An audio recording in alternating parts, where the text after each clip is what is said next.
I just posted something recently about why Charlie was such a strong witness to the youngest generation. And a lot of it has to do with exactly that, that people were trying to broker and gerrymander the truth. And they were trying to do it in a way that they hedged.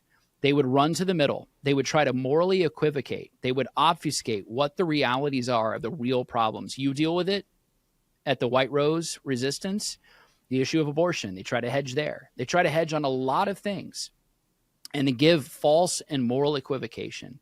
And Charlie didn't do that. And because of that, because he told the truth, even when it hurt him at the cost even of his own life, people believe somebody who will tell the truth. Pastor Gary, what are your thoughts?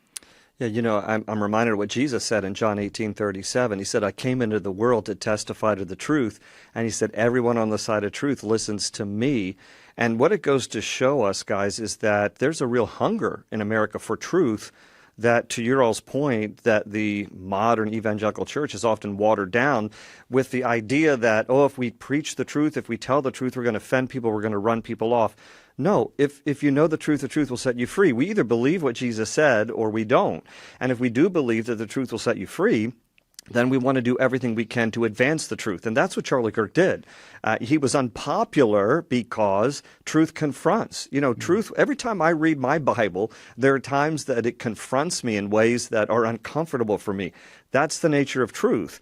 When we allow truth to speak to our hearts, and we can then begin to see ourselves for who we really are and the sinful part of our hearts that God needs to clean up, we either can respond with humility or we can respond with pride.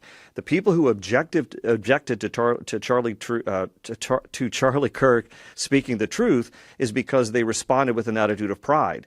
And that's because either Jesus is your Lord or self is Lord. And when self is Lord, you become consumed with your truth. That's why the culture today is saying my truth, your truth, because self is on the throne. Self is God. And when self is God, you come along and you tell me something that God says, the actual word of God, that confronts me and challenges me. So that's why people found Charlie objectionable and controversial. I said to my congregation on Sunday, Charlie's biblical views shaped his political views, which challenged the cultural views. That's the way it's supposed to work.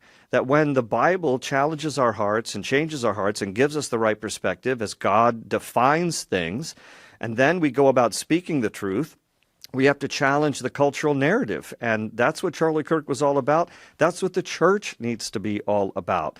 That when biblical truth shapes our hearts, changes our lives, and then we become, as Romans 1:16, as Paul says, I'm not ashamed of the gospel of Jesus Christ, for it is the power of salvation to all who believe, first for the Jew, then the Gentile. We go around proclaiming truth, even if it's just by living our testimonies out loud, living our lives out loud in a way that's tangible and palpable. It will offend people. And Jesus even said in John 15, if they hate you, it hated me first. Just know this, that we are to expect the world will hate us. And for the church to be so afraid that people aren't going to like us, that's just the worst kind of pride.